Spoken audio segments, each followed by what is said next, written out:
Welcome to the Man Amongst Men podcast. Live a life of intentionality, adventure, and brotherhood.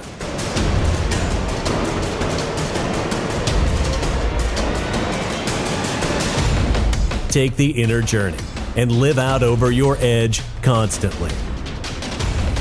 Here are your hosts, Dominick and Bryan. One of our most popular podcasts to date is the one that we recorded on morning routines. And if you haven't listened to that episode yet, I encourage you to go back and check it out. It's called 11 Ideas to Design Your Morning Routine. So how you wake up and go about your business in the morning directly affects the quality of the 16, 17, 18 waking hours that follow. And if you are like most people, you have not consciously designed your morning routine. It's usually your alarm goes off, you bury yourself in your phone, you're racing around from one thing to the next just to get out the door. And that sets the tone for a day of reactivity where you're drinking from the fire hose. One day bleeds into the next and you don't know where time went. The feedback we've gotten from you who have listened to that morning routine episode and who have implemented some of the practices is that you really are starting to feel a sense of command back in your life and that the day is slowing down, the stresses are starting to reduce, and now you're looking to tackle the other bookend of your day, which is your evening routine. And evening routines are a challenge for many people because at the end of the day, you're depleted, some of your worst habits come out, and Bryan has graciously, even though he didn't have a choice, offered himself up as an example of someone who has an unmitigated disaster of an evening routine. Bryan's got his mornings nailed, but his evenings not so much. And so I will be asking him 10 questions, and these are the same 10 questions that I want you to ask yourself about how you could potentially be sabotaging your evening routine. And then I'm going to share with you the 3 stages of my evening routine that's really given me some structure to how to wind down the evening, to stop the day's work, and to set myself up for the next day in a way of power, because your morning routine, in my belief, starts the night before. And then some bonus ideas is people are always asking me how I've mastered my sleep schedule and how I've mastered the art of sleep. And I have 4 or 5 different tips here for you as well on how to master your sleep. Enjoy this episode on 10 ways that you are sabotaging your evening routine.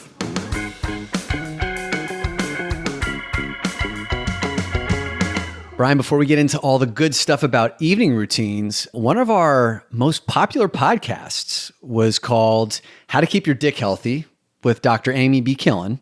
And one of the things that she taught us about was the importance of having nitric oxide in your body. Right? So nitric oxide is responsible for blood flow, and blood flow is obviously the number one thing for creating strong, like bull erections. And for you car nuts out there, it's not nitrous oxide, or is that for dentists? Is that what dentists use? I think that's for recreational users of whippets.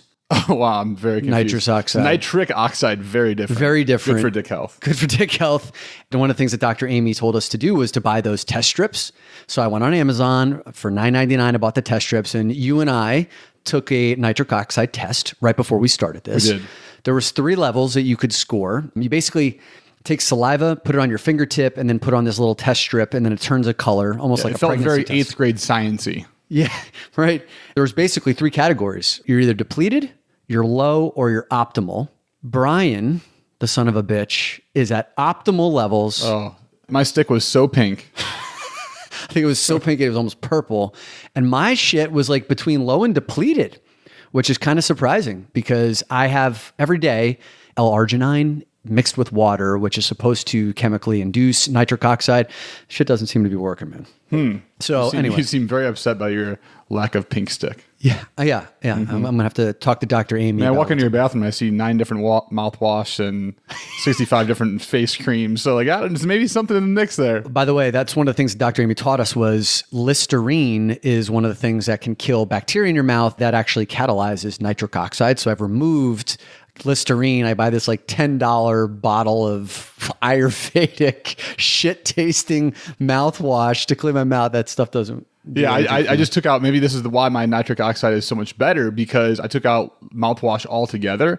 And now my gingivitis sucks, but my testosterone and nitric oxide is great. That's why Bryan and I have to set up our mics like 7 feet away from each other because his breath stinks. No, he's fine.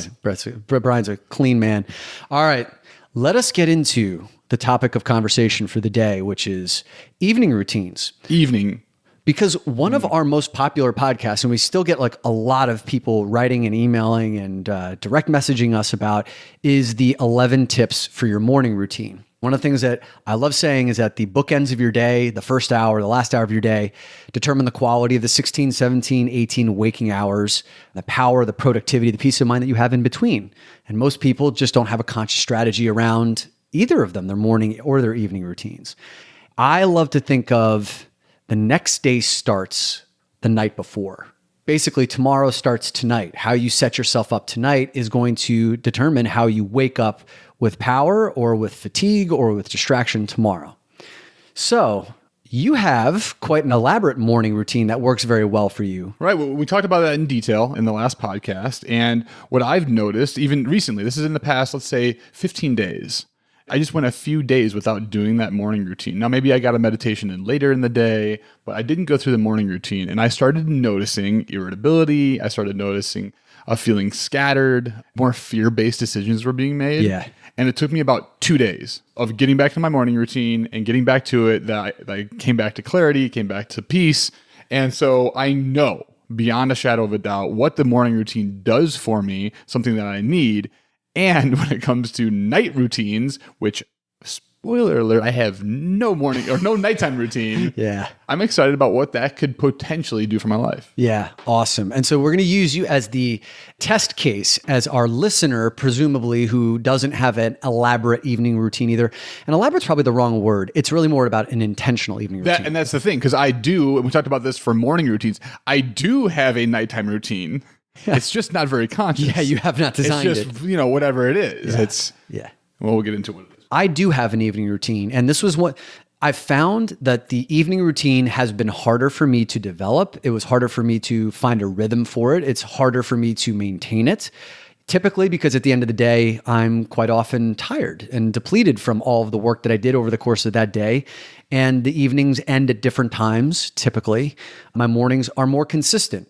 So I've had to refine my evening routine over time, but I've gotten into a place where it really, really works for me. And we're going to talk about the 3 stages that I see my evening routine set up in. And I'm also going to give you some tips on best practices around sleep as well. Yeah, for me, morning routine is really easy when it starts. It starts when I wake up. Yeah. Right. That's literally the first thing I do as part of the morning routine. Yeah, there's a very clear beginning to it. Right. And the evening routine is tough for people because it oftentimes, there's not that natural catalyst. And you have to decide that. I was for sure the kid that had a bedtime, nighttime at 8 p.m., let's say. But can we do it at 8:30? Can we do it 9? I hated nighttime. The rigidity. Yeah, I hated that. So even now in my life, you're rebelling against it. I'm rebelling against myself.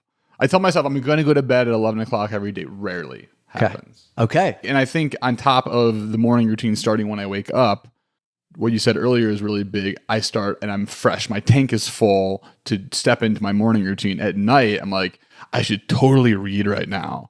But Netflix and cookies sound great. Yeah. Okay. Well, let's do that. So there's a wide gap between what I want to be doing and what I actually do. Cool. So let's figure this out. Yeah, we're going to get into it. Okay. First question for you. On a scale of 1 to 10, how would you rate yourself in terms of your evening routine? It's awful. It's the worst. It's the worst part of my day. It's a 2. You'd give it a 2. Yes. Okay. What are some of the reasons that you would say it's a 2? It's a 2 because sometimes I go to bed at midnight. Sometimes I actually fall asleep at 2:30. Okay. Or later. Inconsistencies there. It's also the time of day that I like to eat the most sugar. Okay. So at night is when you eat your most sugar. Oh, yeah. Like, what are some of those examples? Cookies, obviously. Cookies. Like Uber Eats is a killer for me because I can just order literally just cookies. I feel a slight shame. Do you do that? Do you literally just order Uber Eats cookies? Yeah, it's awful. There was a story I remember you told where you Uber Eated when your last relationship was ending. You did Uber Eats for donuts. I'm an emotional eater. You had 4 donuts I delivered. had 4 donuts that night. And here's the thing. Uber Eats is pretty smart because oftentimes they don't have restaurants selling desserts when they sell food. Now it's changed a little bit, but so when I order good food from somewhere that doesn't have dessert, I have to make 2 Order Eats deliveries, one just for the dessert and one for the food. And that just makes me really happy, but that always happens. I never do that in the morning. I never do that midday. Like my diet is really clean, but between the hours of 9 p.m. and 2 a.m., and I'm not drunk or anything. This is just me. There's no excuses. My diet's shit. 9 p.m. and 2 a.m. is like your window of, it's like your wheel of torture. More like even 10. Like even 9 p.m. I still have some semblance of humanity in me. But then 10 p.m. You're just an animal. Yeah, to 3 a.m. is awful. Okay, cool. So Bryan is a 2 on a scale of 1 to 10 in terms of how effective his evening routine is for setting him up for the next day. Oh, and then one more thing. This is great. Yeah. I'm glad we're talking about this. So then I want to be active while I'm eating my cookies. Why do you want to be active? Because I feel like if I'm just eating a cookie, then I'm just sitting there like in my bed. Also, by the way, I eat cookies in bed, which is not a great habit. Wow, yeah. But then I don't want to just eat cookies in bed like strange people do that. I don't want to be the strange person. So then I put on Netflix. Are you still in bed or? Yes, but now I'm doing something else. I'm watching Netflix and eating cookies, which is a great combination. This makes you feel better about yourself. Somehow. Okay. In the short term. Oh, yeah. While I'm experiencing it, it's great. Afterwards, I feel awful. Okay. When I run out of cookies and then this series of a show is over at the same time, it's time to There's go to a lot bed. to lament. Yeah. Okay. There's nothing wrong with cookies and Netflix, but it sounds like this is happening far more often than you would like it to. Got it. Yes. Okay. So 2 out of 10. And now, as you're listening to this as well, I'm asking Bryan these questions so you could also ask yourself these questions. How would you rate yourself in terms of how effective your evening routine is for setting up your next day, for setting up your quality of sleep that night? Okay. And if you were to move up just a few points, like I don't need you to be a 10, but if you were to be a 5 out of 10 for the next month, 5 points on a 10-point scale, what might you imagine in terms of how you would wake up in the morning, what benefits it would bring for the next day? I feel like the last 5 days, I've been maybe closer to a 6. Okay. I went to the beach before that and I didn't like my belly and I knew where that was coming from. Right? Too many cookies, too much Netflix. So I said, great, I'm off dessert and I'm not going to watch as much the TV at the end of the day. Yep. And I'll tell you, there's a few things that happen. One, when I wake up, I have more energy. Yep. Physically, I'm less swollen. I can't tell a huge difference with that, but I can tell a bit of a difference. My stomach feels better. I feel more empty, but in a good way, not like a gurgly way. Okay. Yeah. So you've noticed that just over these last few days? Yes. Okay. Is that worth it for you? Is there anything else that you would want as a result of moving up the scale from a 2 to a 5 or a 6 on a regular basis? What other benefits might you expect? I would love to go to bed earlier and then get up earlier. Those are tactics of like what to do that night. Oh, okay. So you're saying if you were to get up earlier, yes, what would that then do for your day? Great. Got it. So I could start my morning routine earlier and then I would have time to read. Okay. And maybe even work out in the morning before I go off and do a bunch of other things. Because what I find is that my reading and my workout, 2 things that I really want to be doing, they take a back seat to anything else I got going in my life. Got it. So if you're able to work out in the morning, then some of that belly stuff will go away. Right, Energy will go up. Got it. Okay. And it's really important to understand, like, why are you doing what you're doing? Like, what is the juice worth the squeeze? Yeah. So if you're able to make some shifts on that night, you're like, oh, I'm very clear on what this would be doing for me the next day. Then the rest of this stuff starts. Yeah, I feel like my productivity, like things that actually in the long term make me happy, my productivity between the hours of 11 p.m. and 2 a.m. is 0. Like it's not good. But my productivity in the morning when I'm working on things or doing things is really high. Okay. And so I just figure if I can shift a few hours from the night to the morning, you're a whole new man. Okay. Right? You might be okay, great. Good. So let me hit you with some like quick questions and then we'll see what happens in your evening, right? That like maybe starts to contribute to this. All right. Number 1, do you consciously choose when to go to sleep or do you pass out? Right. Okay. Great question. This is something I've considered. I consciously say I'm going to go to bed at 11. That's during the day at some point? I actually have it in an Excel document. I have like my day blocked out. My end of my day, like when I go to bed, is supposed to be 11 o'clock. Yep. Typically, I do get into bed by 11 o'clock, but then I grab my cookies, I throw on the Netflix, maybe I'm FaceTiming, and I usually end up passing out after I ate the cookies while Netflix is still on. Right. So it's still playing. Right. Got it. Yeah, you're not alone. There are a lot of people who pass out either scrolling on social media, watching Netflix. Okay. And we're going to talk about why the passing out is not your optimal strategy for sleep. Well, especially when like it's still going and I hear it. I wake up in the middle of the night. I'm like, oh, Are God, you Arrested still Development's watching? still on. Like, this is ridiculous. Yeah. Okay. Oh, and then I feel terrible about that in the morning. I'm just like, oh, yeah, I hit the browser. crumbs. It's almost like porn. Like I hit the browser. I'm like, no, I didn't do Netflix last night. I try to get rid of it right away. Denial. Yeah, I gotcha. denial. All right. I think I already know the answer to this question. Do you have a regular window where you go to sleep, meaning like a between 10 p.m. and 11:30 p.m., where that happens like 75% of the time? I try to get in bed by 11 p.m. This is not about when you're in the bed, but it's really about like when are you falling asleep? Like when are you going to sleep? Is there a regular window, let's say within a 90-minute span? Okay. No, there's Where not. 75? Yeah. No. Okay, got it. Because sometimes I'll fall asleep right at 11:15, and sometimes it'll be 3 a.m. So it sounds like for you, your problem's not getting into bed. It's like what happens once you're in bed. Yes. I think a lot of people can relate to that. Okay. Do you look at your calendar for the next day sometime in the last 2 to 3 hours before you go to bed? My calendar for the next day? Yes.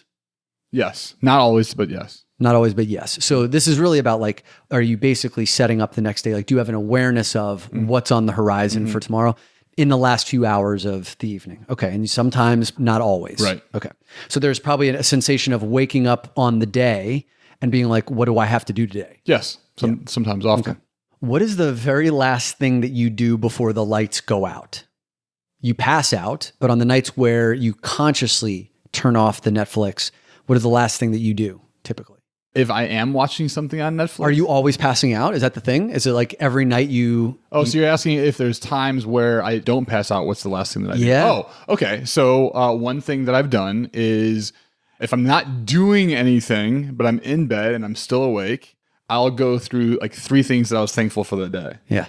And that usually puts me to sleep, which makes me think that would be a great nighttime routine. Okay. But yeah, I did that for a little while. And Okay, but it sounds like more times than not, it's really the pass out that happens. Yes. Okay. Do you ever reflect on the day that you just had, like your wins, your losses, and gratitudes? It sounds like that used to be a part of it. Right. That's something that I have done in the past, right? Okay. Do you at any point in your night set an intention for the next day? No, I've never done that. Okay.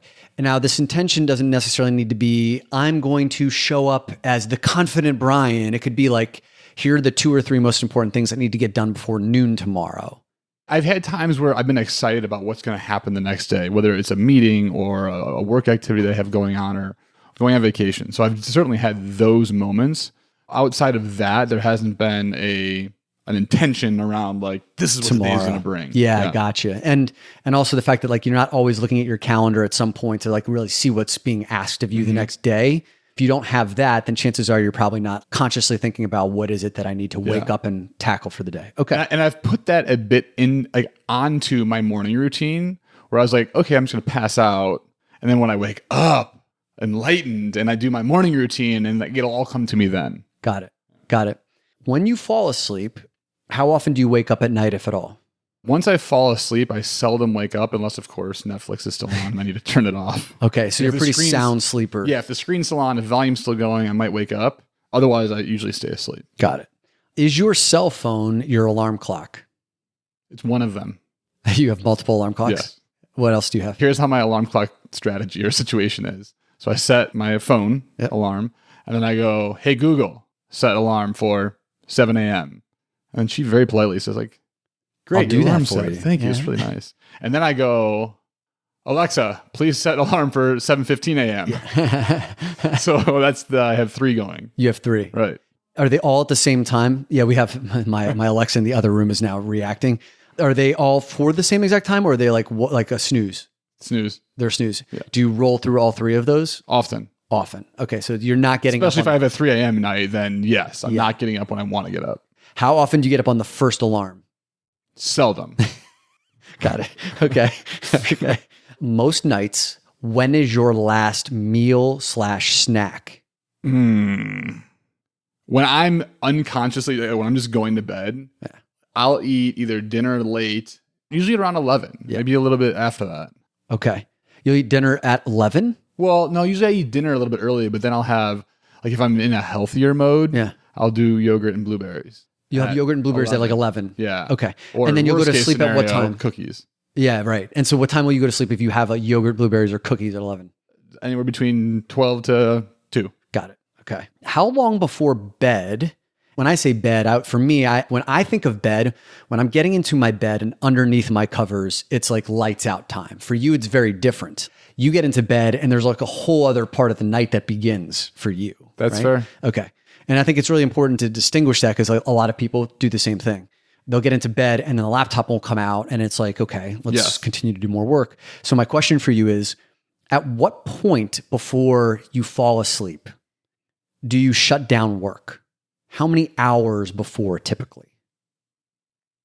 Probably. It's not that I'm like working until 9 p.m. every night, but there are days where I'll do work, shut down for a few hours, do something else, come back to it, do some stuff between 8 and 9 p.m. Yep. And then maybe that's about it. Maybe 9 p.m., 10 p.m. When you actually get into the bed, work is already done. You're not getting back into work. Most of the time, work is done. Okay. So like ritualistically, like if you just think about it, like when you get into the bed, work is not coming with you.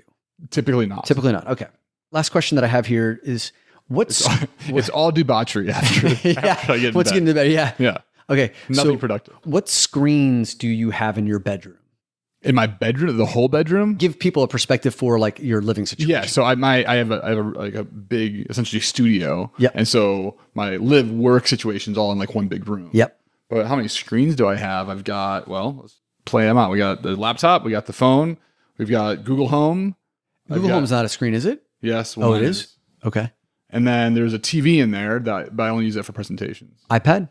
Yes, but I never use that. Okay. Does anybody actually use their iPad? I use mine all the time. Really? Yeah. What do you use it for? Sometimes Netflix, Okay. apps. If I need a bigger screen than like what my phone provides for me. Yeah. Yeah. Why don't you just use your laptop for that? Netflix and other things are just better on the apps on your iPad. Yeah. Okay. I don't really know. That's a good question. I probably have to think a little bit more about. Fair. Yeah, but thought stop maybe- deflecting. We're looking at you I thought now. maybe you pal. had like your iPad's for porn and your laptop's not. Oh, actually, that's actually very true. Yeah. Actually, like the only place I do look at my porn is on my iPad. Okay. I've never looked at any porn whatsoever on my laptop because that laptop comes into presentations with me in other places. It's a good separation of state and church. Church and state. There was this story. Oh my God. In the industry I used to work in financial services, this is a quick aside here. Totally got you off track. This is Yes, great. there was like a very conservative conference that was happening, and there was a group of like 10 people who were huddled around talking about something, and they needed to look up something on Google. So this guy pulls out his iPad and he's like, "Oh yeah, let me just look that up for you." And when he types into the search bar, didn't matter what letter he put in, it was just like porn, 12 drop downs. He kept trying to push different buttons, more porn. Like he had just gone to town the night before. Pro lesson, clear your cache, clear your history. You know. Okay. Or church and state.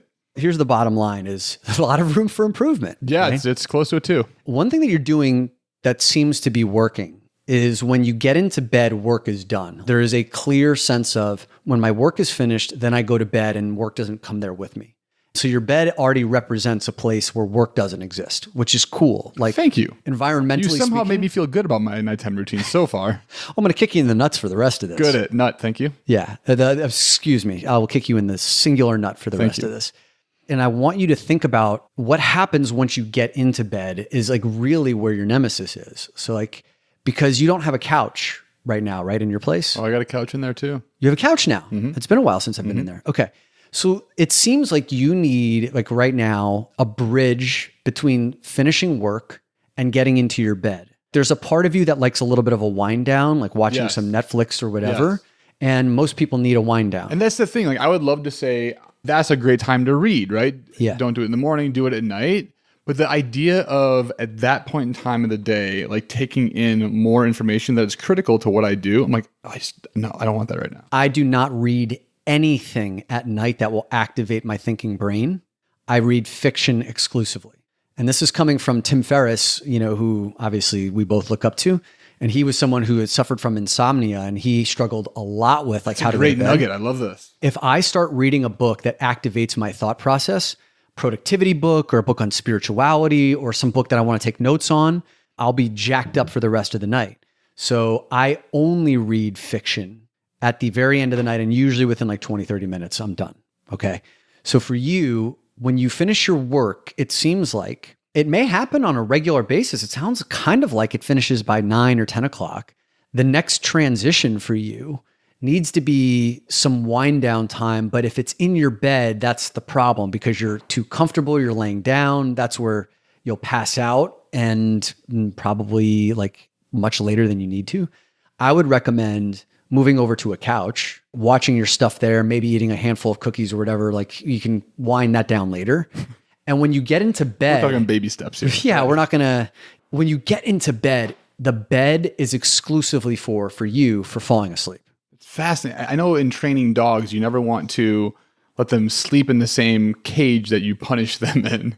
And this feels similar. It feels like there's a purpose to this space, which for wind down time on the couch, which I wouldn't really pass out on. A bit uncomfortable. Yeah. It's not as comfortable as my bed. Yeah. There's less of a risk there. I feel like if I'm on that couch right now and I'm finished my cookies and Netflix is on, let's say, I still have that decision point to make of like, okay, I'm done watching this. Now I'm going to go to bed and pass out. Yes. It still requires some active discipline, but it's much easier when you can separate those two places. It's like this bed is purely for sleeping and for things that go bump in the night. That's it for you. I have a 1-bedroom apartment here in New York City. Bump in the night? Were you talking about sex? Yeah. Got it. Okay. We have a podcast that talks about sex. We can say the word. We could say sex. We can say it here. Yeah. Okay. Thank you. I don't know why I felt like I had to mask that. I've taken this step further with my apartment. In my bedroom, I do not bring my screens in here. I don't bring my iPad, my laptop, my phone. In this room, this is the place where I have sex, I sleep, I wind down. And when I enter this place, it's very clear. And for whatever reason, over time, it just makes it like easier for me to fall asleep. I will tell you about like the 3 stages where I see an evening routine in a few moments, but I want to hit a couple of other places where I've heard other people have problems. Out in your kitchen and dining kind of work area or your couch over there, that's where you do everything that's not sleeping or sex. Yeah. And then when you come in here... Well, some places, some of those places I have sex too. So you don't do... Okay, got it. So there, you do dirty the... Sex happens everywhere in my wherever. Now we're really hitting it hard. Yes, okay. So in your room, do you read books? Yes. Okay, so you will do that. So it's no screens. Yes. It's not like you're reading the fiction book out in your family room and then... Well, yeah, I'm not moving it back in here. I mean, like I've read fiction out there like at night or something like that, but like my ritual now is very defined. Okay. I'll get more specific about mine like when I go into it in a minute, but I think it's really still helpful to hit a couple more places where I see people falling down in their evening ritual. Did I hit all of them? Did I hit all of the falling down parts? Sorry, why you're at a 2 out of 10. But, yeah. 2 out of 10. Okay. But I did start with that positive affirmation of like, you do seem to know when the work is like, it's time to shut it down. And it seems to happen regularly between 9 and 10 o'clock. I feel very good about my self-awareness at the very least. Yeah. Let's start there. One of my other clients who's very intentional, has a great level of awareness throughout the course of his day and has a very intentional morning routine. He struggles in the evening. His big trigger point is he starts work too late, meaning like there's something that's required of him that he's overly optimistic that he'll get done. And he'll be like, oh, it only take me 5 minutes. It's like that whole, oh, just come out for one drink. You know what I mean? Oh, can I grab you for 5 minutes? The 5-minute conversation is a 45-minute conversation. The one drink turns into 6 drinks. The 5-minute piece of work turns into, an hour's worth of stuff. He will begin something at like 9 p.m. and then he'll get going until 10:30 and then his mind will be racing. He just continues to go. And so for him, it's really about creating this moment, this line in time to say, I will not begin work after this time. In order for him to do that, one of the things that he has to do, and I teach this to everybody that I'm talking to evening routines about, is you need to identify a window where you want to fall asleep each night. I would say make it a 90-minute window. For me, between 10 and 11:30 p.m. is really my window. And I aim to get to sleep in that window 75% of the time. Somehow that window makes me feel better. Because by just saying 11 o'clock, I'm like, man, but I got this going on and I need 5 more minutes here. And now I missed my 11 o'clock deadline. And I feel like shit, I may as well eat some cookies. But having a 90-minute, that feels good. Like I feel like I could do 10 to 11:30. I could do 10:30 to midnight. I feel like that's realistic. Yeah, it's flexible and you don't have to be perfect with that either, right? I said it's like 75% of the time, right? Because there are going to be nights where you're out late doing stuff, or there's going to be something that needs to go a little bit later in the night, or maybe you need to watch the season finale of Stranger Things that night. It needs to happen. But if you can start to recognize that, hey, I'm falling outside of this time band, I'm falling outside of it 75% of the time in the wrong direction, then either this time band is not feasible or I'm just jerking myself off. Like there's a much physically better way. and that could possibly be one of the other reasons. One of the delays. Identify for you when that time is. And if for me, a big part of that is I aim to get 7 to 8 hours of sleep a night. I want to be up by around 6 to 7 a.m.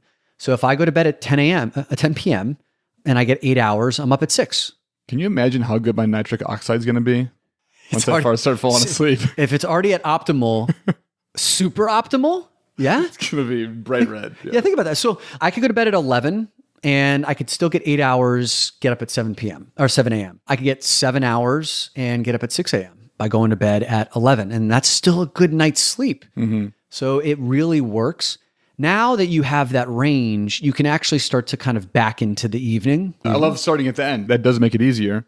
I'm committing to between 10:30 and 12. Okay, cool. So 10:30 and 12, and then you can back into the rest of the evening. Let me just share with you the 3 components that I have, the way that I think about my evening ritual. It's basically shutting down today, setting up tomorrow, and then winding myself down for sleep.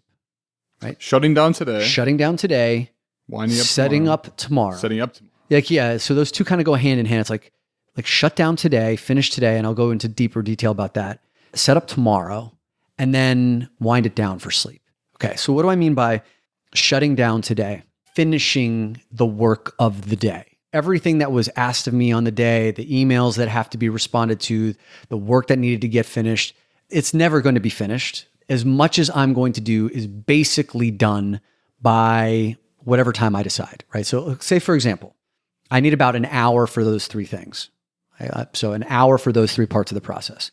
If I want to be in bed sleeping by 10:30 p.m., then by 9:30, I'm starting the shut today down process, which means I'm responding to my last few emails, I'm starting no new work, and I'm basically getting my phone ready to be turned off. Let's just say this takes 20 minutes. Finishing up any last loose ends, my phone goes in the charger in my kitchen. I do not bring my phone into my room, and that's the last I look at it. So probably like around 9:50, it's in there.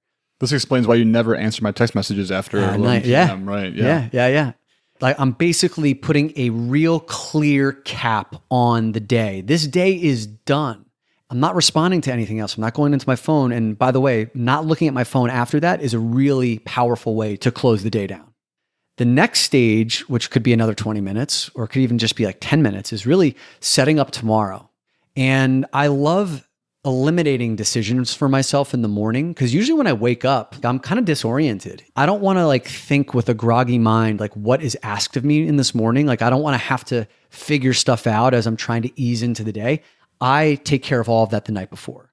So some of the things that I take care of the night before are my coffee. So all I have to do is push the on button and the water starts to get heated. All of that is set up.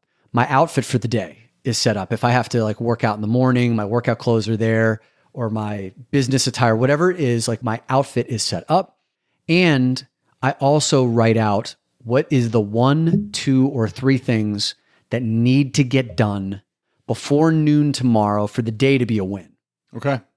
And it's usually like 1 or 2 things. It's like if I get these 2 things done, which probably require a few hours worth of work, if I get those 2 things done before noon, the day is a win.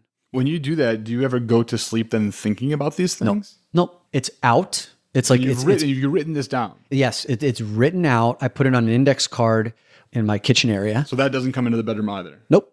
Stays out there. My thing is okay. That's the thing. So I like this idea, like walking out of the bedroom. Yeah. Walking out of the bedroom and then coffee's right here. I know what I'm going to wear. And here's my 2 things. Reminder, good to go. Yes. That feels good. I've gotten really intentional around my bedroom space. And I've taken these different tips from people I've read about and listened to over the years. My bedroom space is purely, like I said, for sex and for sleeping, really. And I do some meditation in here also, which fits into that whole thing. But I don't bring my work in here because as soon as I bring my work in here, it blurs the lines of like what's meant to be happen here. And it also allows me to leave my work there. So when it's time to go to sleep, I fall asleep very quickly. Writing down the 2 or 3 things, and sometimes it's just one thing if it's a big thing, to get done makes it very clear when I wake up and I go see that, I'm like, yes. And my mind has probably already worked on that, like subconsciously while I've slept. I have not put any active thinking into it. I thought there was one more thing that I normally do. Oh, I definitely look at my calendar in these 10 minutes about setting up tomorrow. I look at my calendar. I see what my first meeting is. I see like, do I have any blank space over the course of the day, or am I stacked up with meetings all on top of each other? What the night is going to be like. So I have a general sense for, a specific sense for what energy is required of me tomorrow. Do you do the calendar first and then write down the top 1 to 3 things? Yes. Okay, Yes. calendar first and Yes. then the top 1 to 3. That Yes. makes sense. Okay. Yeah, I look at the calendar. Thank you for that. So I look at the calendar and then I write down what those things are, because the calendar helps to determine that. But it also gives me a sense for, okay, like, wow, my day is really stacked tomorrow. My morning routine like may need to be cut short a little bit, or I'm really stacked tomorrow. Okay, I need to make sure that like I build in a 15-minute break somewhere along the lines. It gives me a really good sense of how I can show up for the next day. I just envision myself doing this and then like doing this groggily and setting out my clothes and waking up the next morning and looking what I put out. Like, come on, man. This is terrible. You're not wearing shorts today. When you do this before you get into your bed, you'll be pretty good. Like, do this before your couch, do this before your Netflix. Because the last piece of this, like the third part of it, right? So I basically just told you about shut down today, set up tomorrow. We're in the set up tomorrow section. We're just closing that now. And then it's really about like winding it down. Yeah, tell me more about this. The winding it down for sleep. These are all of like the final few things that I do. It's basically, I brush my teeth. I put on these blue blocking glasses. They're called Swannies, blue blocker glasses. And then you walk into your room to have sex. It's so hot. Yeah, with those on? So hot. Yes. Yeah, she your loves blue, it. your blue blockers. Yeah. Oh, yeah, she can't get enough of that. I use those. Sometimes I put those on even before I shut down today. Sometimes I'll put those on an hour before I want to go to sleep. What does that do, Dom? If you have blue light from your screens, but even lights from like the light bulbs, it signals to your, I think it's your pineal gland, or I may be getting this wrong, but that it's still daytime. This part I'm sure of. It blocks the melatonin release. Like your body naturally secretes melatonin, which is a sleep agent. It basically tells your body it's time to shut it down. So by putting on the blue blocking glasses, it naturally starts to block out that light, and your body starts to secrete melatonin. So you'll find a general sense. Even though it does look strange, that's something I might want to try, because I know when I've taken melatonin before I go to bed, that stuff knocks me out. It feels, I get a great night's sleep. Well, so the very vivid dreams. From what I've been told, melatonin is great for getting you to sleep. It actually does not have an effect on the quality of sleep that you have. It is a mechanism for falling asleep. A lot of the other conditions of your life, like have you had too much caffeine that day? Are you stressed out? Are That's you great worked though. Like, up? once I'm asleep, for me, this is for me personally, like once I'm asleep, You stay out. Yeah. It's a matter of me actually getting myself to sleep. point. Yeah, so melatonin will help. All right, so I have the blue blocker glasses on, brushing my teeth, basically like turning off all the lights. I've gotten everything set up for tomorrow. And really the last thing is I come into my bedroom and I read fiction for 20 minutes. That's it. Do you have a timer for that 20 minutes? No. Or you have a general sense for what 20 minutes? I don't even time it. My body just starts to shut down. Like now that I've built in this ritual, I know where I am in the process. I don't think about it anymore. You know how some people just like wake up without an alarm clock? Yeah, I hate those I'm not people. one of those people. Right. Yeah. They've figured out how to do that. And I've just figured out like over time, this is how it's worked for me. Now, I used to do parts 1 and 2, which was like shutting down the day, setting up tomorrow. And my wind down was going on my couch and watching Netflix. Even if I was watching kind of like a mindless show or whatever, I found that it jacked me up for me personally. This happened recently, like over maybe 3 or 4 months ago. I was watching the show 24. That'll get you going. Fucked me up, dude. Yeah. Yeah, like my heart was racing and like Something the of scenes cut too nightmares. quick. Yeah, it was not a good. And I found that I was dreaming about it. I was waking up and I measured the quality of my sleep with this device called the Oura Ring, O-U-R-A. I've written about this before. All this stuff is going to be in the show notes. And the Oura Ring tracks the amount of time I slept, how long it took me to fall asleep, my deep sleep, which is the restorative sleep, REM sleep, which is where you have your dreams. You want to have a significant amount of deep sleep and REM sleep because that's where like your body really repairs itself. On the nights that I was watching like 24 or these other TV shows, my deep sleep and REM sleep plummeted. And when I've started reading over the past few months, fiction that just has nothing to do with my work or my life, and it doesn't matter if I remember any of it or not, my deep sleep, my REM sleep has started to spike up. Okay. That's it. really it, man. There's no gratitude sort of thing. Or there's no like woo-woo, like, is there any woo-woo in this? No, man, I've tried that. I've tried. And I would love if there's a listener or some of our audience members who have like really figured out and cracked the code on how to do this. I know people who swear, very successful people who swear by reading their own affirmations before they go to sleep. Who was it? I don't know if it was, gosh, there's a quote. Stuart Smalley. What did he do? I'm good enough. Gosh darn it. People like me. People like me. I forget who said this. I don't know if it was like Einstein or someone, Benjamin Franklin maybe. Never go to sleep without a request to your subconscious. And there's a whole book written about it by, I think it was Joseph Murray, The Power of Your Subconscious Mind. One of my friends, her name is Zane Asher. Zane is now an international anchor for CNN. She had no broadcasting experience, but had a dream of becoming a broadcaster, right? Like being an anchor. And every night before she went to sleep, she would envision herself sitting at a desk giving the nightly news. And over time, what ended up happening was like these freak occurrences started happening where all of a sudden, like she got this offer to become a reporter for like a local radio station. And then with no experience, got on air very quickly. And then like 6 months, she ended up on CNN. A few months after that, like she ended up as an anchor on the, right? And she credits not just like her own work, like she definitely took action in her waking life, but she credits a lot of these things that came to her, these opportunities, faster because like she thought about that every single night. To seed the mind before going to bed. So what is it, like, Dom, if I know one thing about you, you like to try a lot of different shit. Yeah. And I'm sure you've tried, you just told me a story about what this is. I'm sure you've tried these things before. Yeah. What seems to not stop me? Click. I wrote out maybe like 30 affirmations or 30 things that I wanted to create in my life. And when I was reading them, here's the thing that everyone who's done this successfully says. As you're reading your affirmations, as you're visualizing what's coming, what you want to come, you need to feel it. Feel it as if it's already experiencing, as it's already happening. So for example, like, you know how people are afraid of heights? They could feel fear in their body just by thinking about being on top of a mountain and like looking over the edge. You're not there, but you're bringing that into this present moment, creating that visceral reaction. In order for these things to really work, you need to actually feel that feeling in the moment. And every time I was doing the affirmations or thinking about for whatever reason, it felt forced. It felt like an intellectual exercise. It does have a semblance of intellectual exercise. Like, for me, I wouldn't find that relaxing. And maybe someone's out there who can teach me how to do that more effectively, because for some reason, I do believe that is a part of my evening routine that needs to be unlocked. Like I can feel that. I just haven't cracked the code on it yet. You mean 50 Shades of Grey isn't doing it for you 20 minutes before you fall asleep? I get it. Haven't gotten into that series yet. Sounds like you might have. I have not. Really? It came to my mind though, because I was looking for new Audible books today, and I was looking at the top 20 recommended audiobooks, and like 3 50 Shades of Grey books were on there. And I was like, really? Yeah, I remember seeing that too. 20? Yeah, it's not recommended. It's like it's the most downloaded and most rated. Yeah. Here's what I'm gathering so far. There's 3 steps to this, which is really helpful for me because I think just doing it by time or activity, I probably easily missed things. Yeah. Right? So for me, it's 1 is shutting down the day. Yep. 2 is setting up tomorrow. Yep. And then 3 is winding down. Yes. One of the biggest takeaways for me here is this bridge that you had mentioned between all the stuff that's going on during the day and then like bed is for sleep. Yep. So using my couch to do, if I want to read, want to Netflix, I want to do whatever, that's the place to do it. Totally. I also like that because it gives me a physical location to do better. Yeah.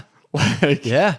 I feel like day 1 might not be great on the couch, but maybe less cookies. Or what I've been doing this is more confessional here, so thank you all for listening. But instead of cookies for the last week, I've been doing fruit. Now I've been doing a lot of fruit. What kind? But like cherries. I love frozen cherries. Frozen cherries? Yeah. Blueberries, great. Yogurt and blueberries, great. Watermelon I had the other day. Is that actually working to deal with your sweet tooth? Is that actually because I almost stopped at the ice cream store yesterday, like last night. I was walking home kind of late. I was like, I should totally get some Van Leeuwen.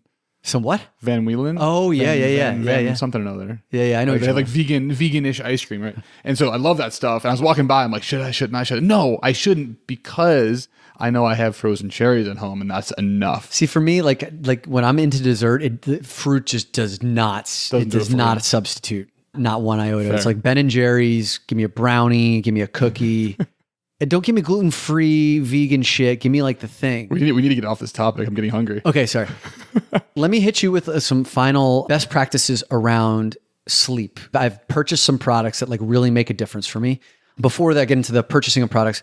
One thing that I make sure of in my room is that it is at a temperature that's chilly. Like they say, the optimal is between 62 to 68 degrees in your bedroom for sleep, because you can get overheated and wake up too many times over the course of the night. 62? Some people want it as low as 62, but they like some sleep centers recommend between 62 to 68 degrees. Wow. Most people set it at 68 degrees. 62 could be really cold for people. Depends on how many covers and I blankets. think you I'm have around on. 74, 75. So Are you that high? I love it hot. Really? I know that for me and a lot of others, like if you wake up with night sweats, or if you wake up in your cramps, a lot of it can oftentimes be due to your room is too warm. I was waking up way too often with my leg would just be cramped up, or I found my legs like needing to stretch out or get stuck in a particular spot. I would find myself getting sweaty. Didn't know why. Tim Ferriss, again, he recommended the Chilipad, which is basically if you've ever had a heating blanket where you put that on top of your mattress pad and then you put your sheets on top of it. It works the same way, except it cools your bed. They're not cheap. For my king size bed, I think it was maybe $1,100. It has been a game changer for me ever since I bought these. And they have one for my king size bed. There's like one for my side of the bed and then another for her side of the bed. So you can set it at different temperatures. Ever since I bought that, no more night sweats, no more cramps. I sleep right through the night unless I have to get up and go like take a piss or something like that. But that has been eliminated. Do you take your glasses off before you fall asleep? Yes. Sorry. Why? I was just thinking about you on this like Chilipad with water running underneath you with your blue blockers on. It's like, God, I hope he takes those off. No, blue blockers are okay. Blue blockers so are Chilipad, game changer. Yeah. I like that. Okay. Yeah. I start to nod. I could feel myself like, okay, it's time. I close the book, take off the glasses, turn off the lights, done. Okay. You want to make sure that your bedroom has, for as much as possible, like blocked out. So people have curtains so that when you're waking up in the morning, unless you love rising with the sun, you want to make sure that all light is out of the room to make sure that you can sleep more deeply. One thing that I found that was shocking for me, for my whole life, I slept with a fan, like a loud fan on, because it helped to block out any other like background noise. And in New York City, sometimes like there's a lot of background noise. You want to make sure that's out. I found that actually my fan was on too loud and it was fucking with my deep sleep, which I found on my Oura ring. By accident, I think there was like one string of nights where I forgot to turn my fan on. It was like 2 or 3 nights in a row. My deep sleep like skyrocketed. I'm like, I feel like this Oura ring has really given you some great insights around not watching Netflix or 24 and fan too loud. This is good. The Oura ring is $299. I think it takes like 4 to 6 weeks to deliver, something like that. It's not a panacea. There's still a lot of data that I don't know how to read. And there's still some nights where like I feel like I do everything right. I don't get like the proper amount of sleep. And I don't want to be a slave to my data, but this Oura ring has informed a lot of better habits. It is considered to be the most reliable wearable device, more so than like a Fitbit or a Jawbone or anything like that. Certainly more so than like an app or a phone that you might. I remember when we did the men's retreat in Colorado, and you were just so upset with the Oura ring. You're like, I don't get it. I feel like I'm sleeping great, but the data is shit, and I don't really understand it. What's going on? Sometimes it's like that. It sounds like you've gotten to a bit of a better relationship with your Oura ring. No, sometimes it is like that. And it's like, what's going on? And then there are other times where it's like, okay, I would say 80% of the time, it's really, really, really useful. So I found that my fan was fucking with my deep sleep, and now I put it on a much lower setting. Oh, and the last thing that I bought, and you don't need to do any of these things, but like you could add on a little bit at a time if you think these would help for you. I bought what's called a gravity blanket. So a gravity blanket is a weighted blanket. And it basically, my blanket weighs about 20, 25 pounds. I think they say you want it to be about somewhere between 15 to 20% of your body weight. I'm 150 pounds. You would want it to be basically 20 to 25 pounds. And so that's what I have. A weighted blanket activates your parasympathetic nervous system. Parasympathetic nervous system is responsible for stress reduction, for digestion, for calming down. You know how babies like to get swaddled? They get wrapped up in a blanket, which basically simulates being in the womb. Right? So it's like a very calming, relaxing feeling. That's the claim for the gravity blanket. And I can't tell you that tests have been done that Do you that's like the it? claim. I love it. At first, when I first got it, it was like a little weird having that kind of weight on top of me. But when I have the Chilipad going and I have it at the Chilipad at its coldest, my air conditioner on pretty low, It's really chilly in my room, and I love the feeling of heavy blankets on top of me. So I feel chilly, but also really warm at the same time. I don't know. I feel like once I'm asleep, I sleep straight through. I feel great. I feel like I'm getting great sleep. I don't have an Oura ring, but I don't know. Maybe you should follow my nighttime routine because I sleep without any of this stuff. I think you're lucky, man, because you know what I mean? It's like, it seems for me that like I'm a pretty sensitive sleeper when it comes to that stuff. I can fall asleep fairly quickly, but like if I have wine too close before dinner, before I go to sleep, if I have cookies, if I have sugar of any kind, it fucks with me pretty hard. Yeah, I'm also in insulin shock when I go to sleep, when I pass out. So it's probably half of why I sleep so well. This is super helpful. I'm excited to try some of this. I think, as I said, the first thing I'm going to do is not bring any of that stuff into bed anymore. Like that'll be a game changer for you, man. And then the 90-minute window too. Yeah. That makes a lot of sense for me. That feels really good. And we'll see if I can maybe, reduce the cookies, reduce the Netflix, and eventually get to fiction novels and whatnot. Very excitingly, like one of the tangential benefits of all of this is I'm going to have a lot less cookie crumbs in bed. So it's awkward when you have to vacuum the floor and your bed. So excited about that. This is all with the intention of you were at a 2 before. Can you get to a 5 or a 6 on a regular basis? Watch some of those wins pile up. Do an inventory of how you're feeling over an extended period of time. Here's one more challenge I may give to you. Do this for 21 days. Make this a commitment for 21 days. Develop a scorecard. And there's no real magic of 21 days. I know some people say that like you can develop a habit in 21 days. Some habits take 21 years to develop. Sometimes you can get a habit developed in 7 days. I just like 21 days because it's short enough, but also long enough to be meaningful. For the next 21 days, put this on your calendar when you got to bed in your 90-minute window, when you did your thing on your couch, and then move to bed. Give yourself like 2 X's so that you know like when you've done them. And the nights that you didn't do them, then like it'll be blank on the calendar. And then just see how many nights out of 21 that you got it done. Maybe you got it done 17 of 21 nights. Whereas without that, you would have done it 0 or 5 or whatever. And then just start to do an inventory of how you're feeling. And we'll talk about it probably in a later podcast. That's great. Yeah. Yeah. Well, after the 21 days, we'll have to do a debrief. Yeah, let's do that. Okay. Hey, thanks for listening to the Man Amongst Men podcast. If you enjoyed this episode, don't forget to hit the subscribe button. And if you want more access to tools and resources, and you want information on our upcoming live events and retreats, head on over to www.doinnerwork.com.